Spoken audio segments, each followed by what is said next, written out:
Olá, gente, tudo bem? Olha só, vim aqui para comunicar a vocês o seguinte hoje. Vocês vão olhar agora uma entrevista que eu dei, inclusive eu pedi até a produção, inclusive até combinei com... O nome dele é Germano Carsoni, tá? De uma rádio. Ele pediu para não divulgar a rádio, mas eu respeito, entendeu? É uma rádio lá de Porto Velho e ele quis alguns esclarecimentos meus sobre a República, né? A República de ontem e a República de hoje. E nós entramos num acordo e tudo. Ele é um cara muito bacana, o Germano, é um cara sensacional. E dei essa entrevista para ele, tá? Inclusive essa entrevista foi na minha casa, tá? Não foi aqui no estúdio. E eu gostaria que vocês curtissem muito essa entrevista, tá bom? Porque foi muito bacana, foi muito bem produzida. Ao pessoal que me ajudou todo da produção, muito obrigado também. E curtam porque, olha, realmente ele é um cara sensacional. E a pergunta dele, gente, não demorou acho que nem um minuto. Mas toda a pergunta que ele fez para mim, toda a introdução que ele deu, foi necessário. Respondi numa boa, foi uma coisa descontraída. E não, vocês sabem que eu gosto de olhar para a câmera, tal, conversar. Não dei muita atenção à câmera porque eu fiquei olhando para ele muito tempo. Acho que foi durante 15 ou 16 minutos, eu não me lembro mais ou menos o tempo. Mas foi muito bacana. Curto porque vocês vão gostar muito, tá bom? E já vamos me despedindo aqui. Breve estaremos juntos de novo. Lembre-se sempre, RCTV, opinião que todos querem ter. Meu muito obrigado, sempre agradecendo a todos vocês. Ronaldo César, é por aí. Obrigado. Como você vê hoje a República no Brasil e os golpes de 64 e os dias de hoje? Gostaríamos desse esclarecimento, até porque a nível de imprensa, você sabe que nós temos que saber a verdade, e também gostaríamos de saber sobre a verdadeira face da República de hoje e a comparação das ditaduras de Vargas e também a de 64, que acabou em 85. Por favor, esclareça para nós, nesses 15 minutos brilhantes que você tem como de imprensa. Te agradecemos desde já. Ronaldo César Chaves, agora é com você. Obrigado, Germano. Acontece o seguinte, quando você fez, por sinal, uma pergunta que me pegou de surpresa, não esperava isso. Inclusive, vocês todos aí da produção me pegaram aqui em casa hoje e não esperava realmente. Mas, em comparação à República, à proclamação da República, né, nós sabemos que foi um golpe também militar. Infelizmente, esse país sempre viveu de golpes militares, mas tudo bem, isso acontece, né? Forças da República, derrubadas de império, né? Nunca chegou-se a um acordo parlamentaristas, vamos dizer assim. Mas eu vou dar uma provocada agora. Se nós tivéssemos mais preparos, tá? Na época do império, se o Brasil fosse ali um império mais sério, um império mais assim competitivo, vamos dizer, em termos de cultura, que nós sabemos disso. Eu não vou te dizer uma coisa que eu posso até ir de contra que você me perguntou. Mas também, veja bem, eu vejo tudo isso como se fosse uma fosse assim uma coisa assim, sabe assim, institucional, vamos dizer assim, né? Como até hoje esse país vive de instituições, né? Porque tem cada ato institucional. Então nós tivemos o AI-5. Então, por exemplo, nessa época, tá, que, no caso dessa velha república, né? Velha república, porque até hoje nós vivemos uma democracia tribulada, como se diz, uma democracia assim empurrada, né? Não uma democracia completa. Eu sinceramente não vejo isso. Mas eu vejo um país positivista com neoliberalismo muito pouco, tá? É um neoliberalismo muito pouco do país hoje. E você foi muito feliz na sua pergunta e me dando essa oportunidade de esclarecer. Eu estou te falando como homem de imprensa, não estou falando aqui como historiador, apesar que entendo muito de história, mas veja bem, eu vejo isso, sabe, Germano? Eu vejo isso, uma busca assim, grande até para a nossa democracia, porque deu-se na época da República um nó, tá, na cabeça dos brasileiros. Brasileiros, por que brasileiros? Por causa, lógico, vocês sabem que é por causa do pau-brasil, né? Mas esse é um país de várias raças, é um país de várias culturas, né? Você vai para o sul, você encontra praticamente uma colônia inteira europeia, tá? Você vai para o norte, você vê já um pessoal mais assim indígena, entendeu? Uma mistura maior de portugueses até, né? Assim, é muito mesclado, né? Você vai para a Bahia, você já encontra mais o pessoal afrodescendente. Você vai para o centro-oeste, você já encontra o pessoal caboclo. Olha, são várias raças num país só. Então é difícil você tentar mesclar uma república desse país, puxar uma república exata para o Brasil, porque o Brasil nunca teve uma república exata. A verdade é essa, tá? Nós temos uma república. Tentamos uma república organizada, mas não temos. Por quê? Aqui o Senado ele funciona, né? Porque dizem que a Senado é a casa do povo. Toda vez que o povo vai lá, o povo leva porrada. A verdade é essa. Se eu for lá protestar hoje, as coisas que eu tenho para falar, entendeu? Sobre os municípios do Rio, sobre as coisas erradas que as prefeituras fazem, eu vou levar porrada quando eu chegar lá. Porque não adianta na Câmara dos Vereadores. Porque é ridículo a parte de prefeitura em todo o país. Olha, quem ferrou esse país foram os prefeitos. Sinceramente, só fizeram merda. Desde a República, desde o Império para cá. Entende? Desde a época do Império para cá. Então, lamentavelmente, só fizeram besteira. Só fizeram, sabe, não fizeram o ideal, vamos dizer assim. Então, quando a República ela foi fundada, ela foi proclamada, tanto é que quando o Deodoro da Fonseca levanta lá a espada dele, né, e diz que ali, a partir de hoje, brasileiro, não sei o que, nós teremos uma república, aquilo ali foi uma jogada estratégica, tá? Foi uma jogada estratégica dos próprios militares, que estavam ali contra o pessoal que queria uma república de reforma democrática. A verdade é essa. Veio a primeira Constituição do Império, veio a segunda, que tem muita coisa arcaica até hoje do Império, tá? A verdade é que muitas pessoas não sabem que infelizmente nós temos um povo, lamentavelmente eu vou ter que te falar uma coisa óbvia aqui, e a partir dessa época nós tivemos um povo, nós temos uma estatística hoje, segundo o próprio IBGE, a nossa estatística hoje é de um povo praticamente de 38% analfabeto, tá? Infelizmente é uma realidade. E é aquela história, mas o país cresceu, tal, cresceu até que sentido não se sabe, tá? Porque vieram as classes trabalhadoras, vieram os sindicatos, vieram o mecanismo todo do neoliberalismo tocando o país, imprensando o país para ter uma liberdade tolhida, tá? Essa é a minha maneira de ver as coisas. E você falou de Vargas, né? Vamos até Vargas agora. Quando Getúlio assumiu o país, quando Getúlio Vargas pegou o Brasil estava completamente assim, como é que eu posso te falar? O Brasil estava completamente na balança, não sabia para que lado pesar. Aí o Vargas, lamentavelmente, uniu-se a uma... Dizem que ele foi um estadista, para mim, sinceramente, não vejo ele como estadista, não. Ele se uniu a um pessoal, ao pior pessoal que teve, que foram nazistas, né?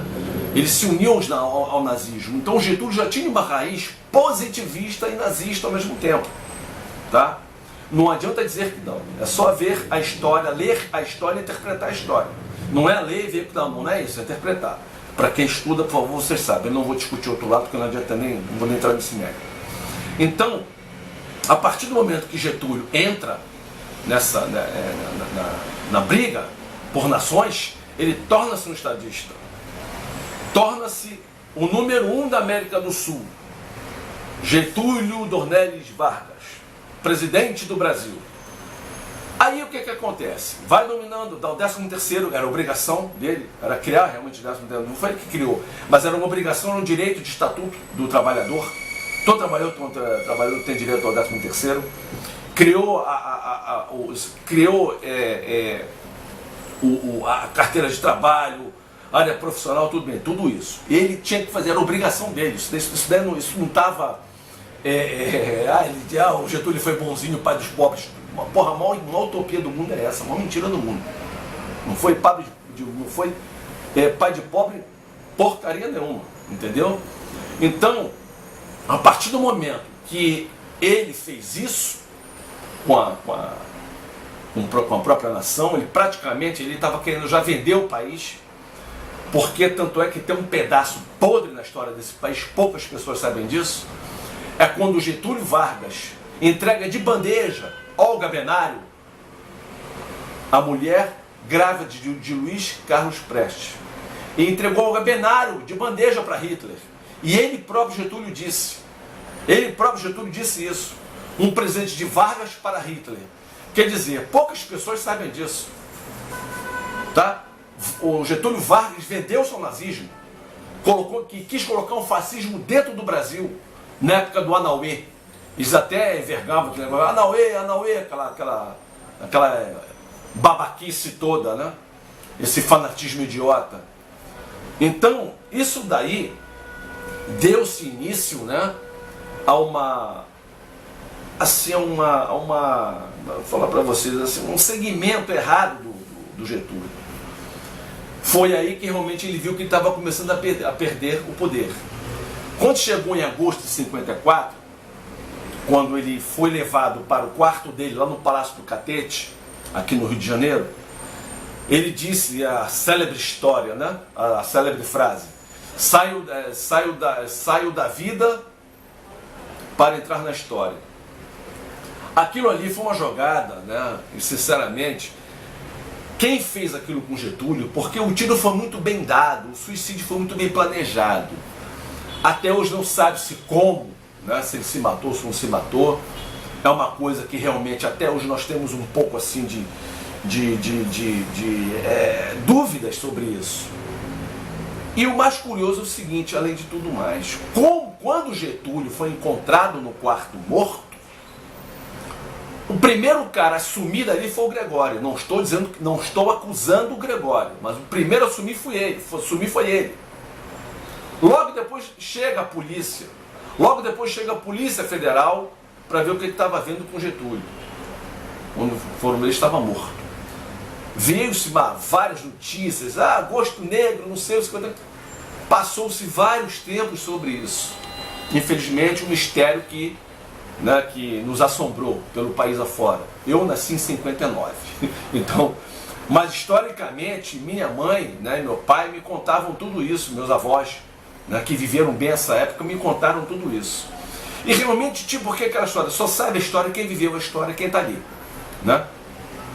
Bom, aí eu vou dar um pulinho agora, eu vou sair do Getúlio e já vou entrar direto aqui na ditadura, eu vou dar um resumo rápido da ditadura dos anos 60, porque foi tudo articulado, engraçado, foi tudo articulado no dia 31 de março de 64.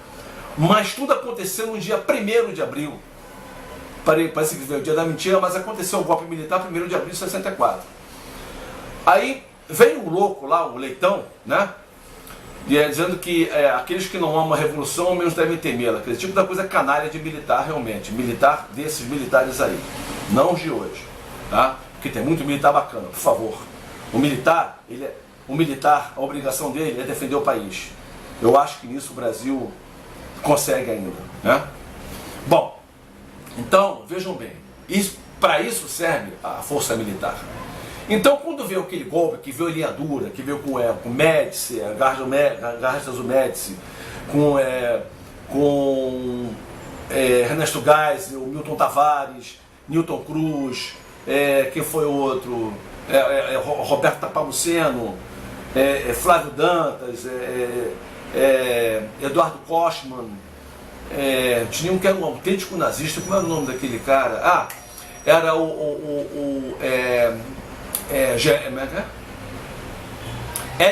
Hélio Gutenbergman. Quer dizer, esses homens, que eram da linha dura do exército, Dutra, entendeu? Foram homens que articularam esse país, né? Mais ou menos assim, que queria alguma coisa democrática, no caso, não sei o que aconteceu com ele, mas inventaram lá uma coisa e tiraram ele, tá? Que era o Costa e Silva, né? Logo em seguida entra, arrebentando os anos 70, entra a Garraça Azul Médici, já entrando para arrebentar o país de uma vez. Arrebentar no sentido de arrebentar, sequestrando bem de pessoas, matando, torturando, incluindo milhões de coisas acima, para ter o poder total nas mãos. Isso realmente eles tiveram nas mãos. Só que a sorte desse país, sorte entre aspas, entrou Ernesto Geisel. Quando o Geisel entrou, ele já estava pressionado, porque inclusive, vejam bem, tá? Forças lá de fora já estavam dizendo, olha, a ditadura não vai durar. Porra, o mundo tá para explodir porque ninguém aguentava mais. Pressão, aquela história. Desculpe, porra, dá licença, eu quero sair. Entendeu? Sai dessa pressão. Então isso realmente estava batendo muito no país. Batendo. Quando o Figueiredo assumiu em 78, o que aconteceu? O Figueiredo, ele começou a empurrar, né, jogando a democracia, que já empurrando a democracia, porque não estava aguentando mais. Então, exatamente nesse período, nessa briga de democracia, ditadura, e querer um parlamentarismo até, porque quando foi feita a própria Arena, né, a Aliança Renovadora Nacional, e o MDB, porque era nem PMDB, era MDB, Movimento Democrático Brasileiro, que o Ulisses Guimarães começou a tentar um acordo com os parlamentaristas, com o pessoal da própria divisão democrática. Isso infelizmente não aconteceu, porque eles estavam exatamente, tá, aonde, não vou dizer, linha de tiro, cascatinha, essa babaquice, né, mas eles estavam no alvo, tá, dos militares. A estratégia do Ulisses, juntamente com o Figueiredo, ele foi muito inteligente. Ele chegou com o Figueiredo e falou, abre e dá anistia, porque nós vamos ter um banho de derramamento de massa de sangue. Ia ser pior do que com o Jango em 64. O Jango evitou um banho de sangue, mas em 78 ia ser pior. Por quê? Eles queriam anistia, eles queriam poder público, eles queriam dominar o país inteiro. Já se falava em reforma agrária, já tinha o MST naquela época. Então veja bem, imagina o que eles arrumaram nesse país. O Brasil podia estar vivendo até hoje uma guerra civil. E obrigatoriamente, ao mesmo tempo, eles pensaram, peraí, vamos parar, porque a coisa vai ser entrega, porque senão a coisa vai ficar difícil. Foi quando surgiu, tá, as manifestações, as brigas pelo movimento, pela democracia e tal. Entra o segundo round, que é justamente as eleições e o movimento das eleições diretas com Sarney no poder. Então, com o Sarney no poder, o Sarney ali, ele tentou, de todas as maneiras, ele tentou segurar, né? Ali o militar já tinha entregue os pontos, entregue entre aspas, porque a censura, ela só acabou em 1988 que a censura acabou. Ainda existia DOPS, existia tudo isso ainda em 88. Quer dizer, o país não levou exatamente 21 anos, isso é utopia, isso é mentira. Isso é a maior mentira do mundo, foi essa. O Brasil durou de 64 a 85, mentira! Mentira! O Brasil teve uma imposição. Nós tivemos uma imposição aqui de 64 a 88, porque a censura, pode ver nos arquivos, pode pesquisar. Vocês vão ver que a censura só acabou em 88. Então, quando existe censura, existe ditadura ainda. Isso qualquer país de primeiro mundo sabe. Não sou eu que estou falando, não. Para vocês terem uma ideia, na própria Itália, há uma manifestação clônica, direta, de um socialismo, que tenta entrar no socialismo 24 horas, mas não consegue, porque tem realmente ali, tá, altas organizações poderosas que tentam mesclar o poder. Isso ia acontecer no Brasil. Só que, aqui teve a revolta do povo, foi a nossa sorte. Fomos para ruas, pedimos direta já, sabe, teve até o movimento das panelas, as mulheres lá batendo as panelas, panelaço. Tivemos que recorrer a esse ponto. Mas, é aquela história, nós não podemos entregar isso de bandeja. Você vai entregar um país de bandeja? Era isso que o pessoal queria? Entregar um país de bandeja? Eu acho que não. Então, são coisas que realmente não tem como a gente entregar, mostrar demais. Entende? Nós temos sim que tomar cuidado, tá? Nós temos que tomar cuidado, principalmente para essa reversão, tá? Vir de novo. Então, é lamentável a gente ver uma coisa dessa. E eu digo a vocês, é muito difícil hoje, né, que você toque num ponto de vista que você não veja um reflexo de ditadura.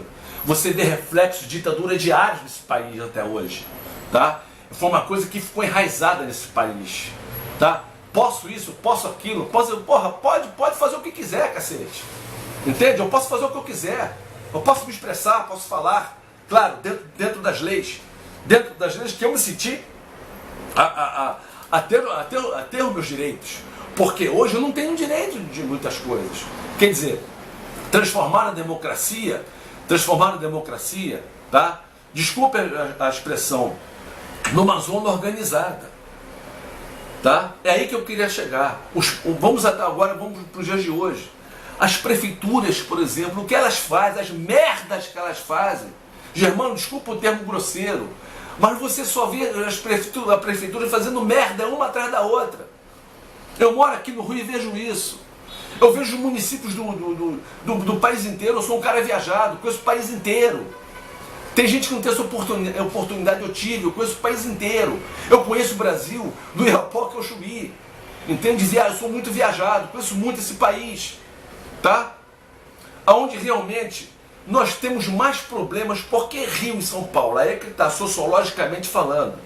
Nós temos esse problema porque o marketing é que eu queria chegar, o marketing da mídia, geral, que não é democrática, ela é ditada, que nós sabemos disso, porque lamentavelmente, ainda bem que isso está acabando, porque antigamente o país era igual um bonequinho. Chegava 8 horas, todo mundo tinha para ver o jornal da porcaria de uma televisão que vocês sabem qual é. Ou tá na hora do jornal, um monte de bonequinho, e todos só ditavam o que eles queriam, as matérias que ainda bem que abriu tudo isso está acabando. E tem que acabar realmente. Porque a mídia, hoje, tá? Canalha sensacionalista só faz o que ela quer. A verdade é essa. Então veja bem, a partir do momento que você começa a incomodar os grupos poderosos, as prefeituras vêm para te incomodar, para te encher o saco. Eu vou te dar um exemplo muito grande agora, tá? Tem duas instituições dentro da prefeitura que não deviam existir. Não deviam existir. Cargos administrativos institucionais não deviam existir. E secretarias, tá? De vários órgãos, de várias instituições públicas, por exemplo. Tá? A prefeitura se mete em tudo. Qualquer dia desse se você quiser fazer xixi na sua casa, vai pedir um alvará para mijar? O que está faltando é isso agora. Se mete em tudo, não tem que se meter em porra nenhuma, é verdade. Desculpa, Germano, mas é verdade. Tá? Tem que parar com isso, porque prefeito é para ficar quietinho administrando as partes do município e mais nada, que caladinho. Prefeito é para isso. E quem trabalha com prefeito principalmente, porque são pagos por nós. Nós pagamos o imposto. Caríssimo. Tá? O IPTU é muito caro. Entendeu? IPT é muito caro. O imposto municipal é caro aqui no Rio de Janeiro. E eu não tenho direito a quase nada. Porque, veja bem, se eu chegar numa instituição da prefeitura e pedir alguma coisa, é capaz de eles fazerem cara feia para mim. Porque, veja bem, num país de primeiro mundo, quando eu falo, o servidor público corre para me atender, aqui é o contrário. Aqui no Brasil é o contrário. O servidor público acha que você tem obrigação com ele. Não tem obrigação porra nenhuma, que tem obrigação nem com você. A verdade é essa. Tá? Aqui, agora voltamos, mostrando bem os dias de hoje, Germano. Aqui é uma inversão de valores imensa. Aqui você paga para se aborrecer. É aquela história, olha, eu vi uma cena nos Estados Unidos, pô, tinha que ser Estados Unidos, né? Mas depois eu vou te contar como é que aconteceu também na Hungria, fantástica. Nos Estados Unidos, uma vez eu estava no estacionamento, veio uma moça com um carrinho de compra e uns pacotes. O policial correu de onde ele estava tomando café, eu vi. Ele estava lá bebendo o cafezinho dele. Ele correu para ajudar a senhora. Não foi para receber propina, nada disso, porque aqui é assim, aqui o jeitinho é esse. Nada disso. Aí eu que nunca tinha visto aquilo, eu perguntei para ele. Hey, please, sir, please, police. Ele por favor, policial, né? Aí eu perguntei, isso happened? Por que você ajudou aquela mulher, né? Sabe o que ele respondeu para mim? I'm paid when it's post.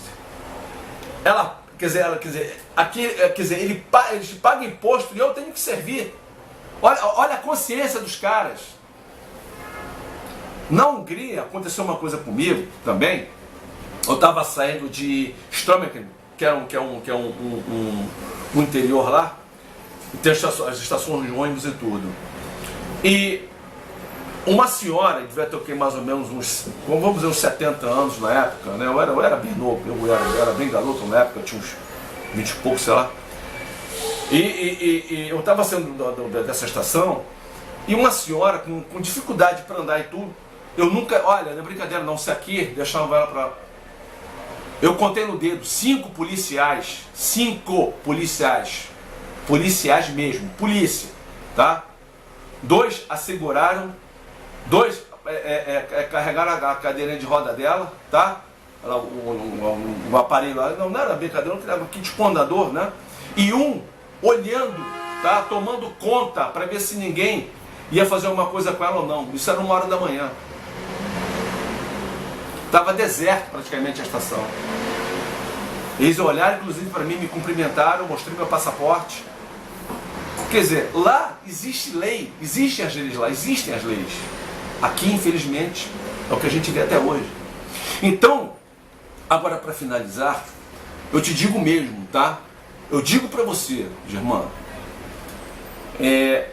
o Brasil tem que tomar urgentemente uma consciência, tá?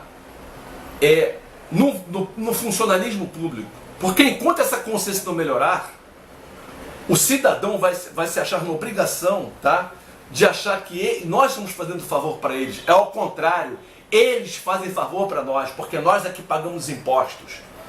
Tá? Nós que temos que exigir, o povo tem que exigir. O cidadão brasileiro tem direito a tudo que ele quiser, porque ele paga o imposto. Entendeu? Ele paga um imposto caro, ele paga um imposto, tá? Para ter os seus benefícios, ele paga imposto para ele não paga imposto para a autoridade, ele paga imposto para ele. A autoridade tem que preservar o cidadão, a autoridade ela tem que obedecer o cidadão, a autoridade tem que servir o cidadão. Esta é a consciência geral, tá? Vejam bem, geral, de uma pessoa que possa fazer o seu trabalho dentro das regras do Estado e do município e de um país, tá? Monteiro Lobato, eu agora vou encerrar com Monteiro Lobato, ele não estava errado quando ele dizia: um país é feito com homens e livros e com muita inteligência e sabedoria. A partir do momento que o homem atingir esse ideal, o povo começa a ser, pelo menos, eu sei que é utopia ser 100% alfabetizado, mas se nós atingirmos pelo menos 90%, tá? Dentro de uma cultura, dentro de um estatuto sério, honesto, com educação, nós vamos ter um país, nós vamos ter realmente uma grande nação, porque se nós não tivermos isso, lamentavelmente nós vamos continuar com o que nós vemos por aí, tá? Olha, muito obrigado pela oportunidade. Eu estava precisando realmente ter uma entrevista dessa. E agradeço a você e a todos vocês. Meu muito obrigado. Obrigado pela oportunidade. Muito obrigado.